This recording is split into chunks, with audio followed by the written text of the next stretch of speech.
Hi, this is Karu. Welcome to Sequentially Yours, Initially Mine.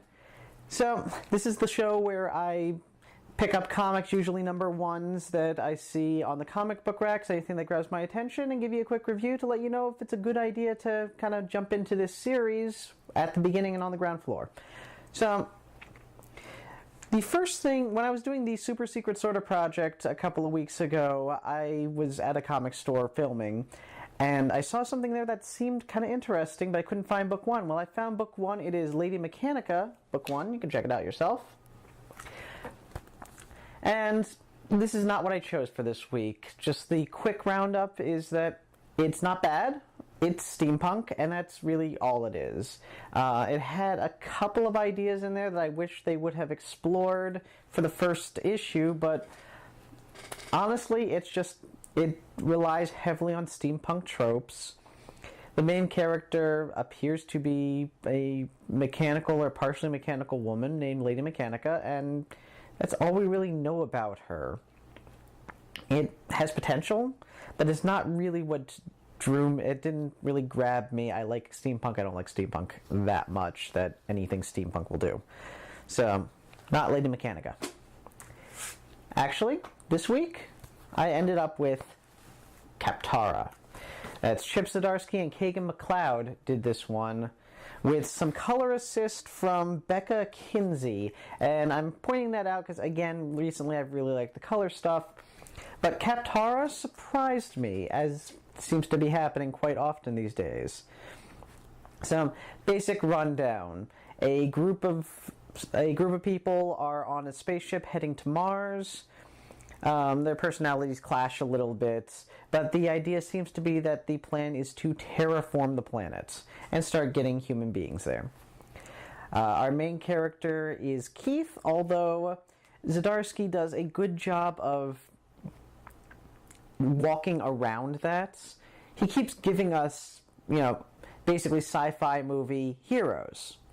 He gives us the sci-fi movie, strongman, brawny guy hero who's also a scientist, is always talking about, mind and body working together, how they're both important, etc., etc., etc.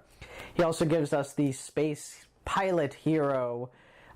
He gives us a lot of heroes. Keith is not that hero. And while this does seem like it should be the obvious turnaround, like, oh, wow, you see it? I didn't see it coming. I really did not see it coming that Keith would end up being our main character. They played him as a comic sidekick. But it worked out well. Suffice it to say, though, something happens, they make a mistake, and their ship ends up crashing on another planet someplace else. Characters die. And it sort of ends with this planet that they're on has I'm not sure about the civilization. It's sort of a He-Man, I guess, civilization where it seems a little bit back in time. It seems a little bit medieval in its aspect, but they also know advanced science and they understand quantum mechanics and stuff like that, so I always found it confusing with He-Man. I will freely admit I find it equally confusing here, but again, it works. The humor, sometimes it tries too hard, sometimes it works very, very well. In both cases, I at least enjoyed it. So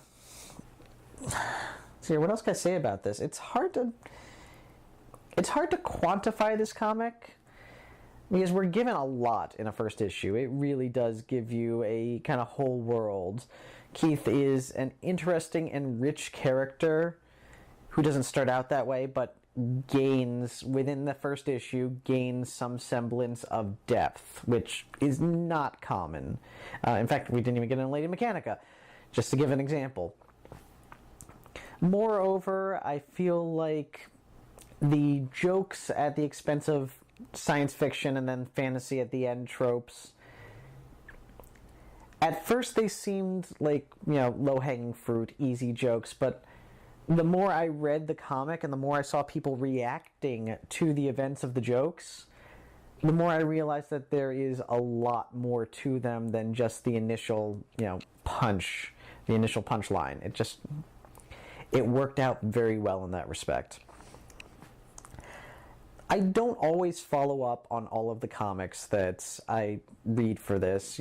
Some of them seem pretty good. I like Red One. I like some of the other ones that I've reviewed here, Afterlife with Archie.